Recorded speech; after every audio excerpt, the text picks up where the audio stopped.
السلام عليكم ورحمة الله وبركاته. أهلا بكم متابعينا الكرام. مباراة الجزائر وغينيا في الجولة الخامسة من كأس أفريقيا للمحليين. هنتعرف على الموعد والتوقيت والقنوات الناقلة. وفي البداية اللهم صل وسلم وبارك على سيدنا محمد.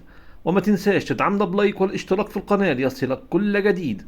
وتوقع معنا نتيجة مباراة الجزائر وغينيا في التعليقات أسفل الفيديو. ويحتل منتخب أوغندا المركز الأول في جدول ترتيب المجموعة برصيد 6 نقاط. منتخب الجزائر في المركز الثاني برصيد 4 نقاط. منتخب جنوب إفريقيا في المركز الثالث برصيد 4 نقاط. منتخب غينيا في المركز الرابع برصيد 3 نقاط. منتخب النيجر في المركز الخامس بدون أي نقاط. ويستضيف ملعب نياجو الوطني مباراة الجزائر وغينيا في الجولة الرابعة من بطولة كأس أفريقيا للمحليين. وتنطلق المباراة اليوم الجمعة 15/8/2025 عند الساعة الثالثة بتوقيت الجزائر وتونس والمغرب، الخامسة بتوقيت مصر والسعودية والعراق وقطر. وأما عن القنوات الناقلة لمباراة الجزائر وغينيا، المباراة منقولة على قناة بين سبورت 6 ويعلق عليها حفيظ دراجي.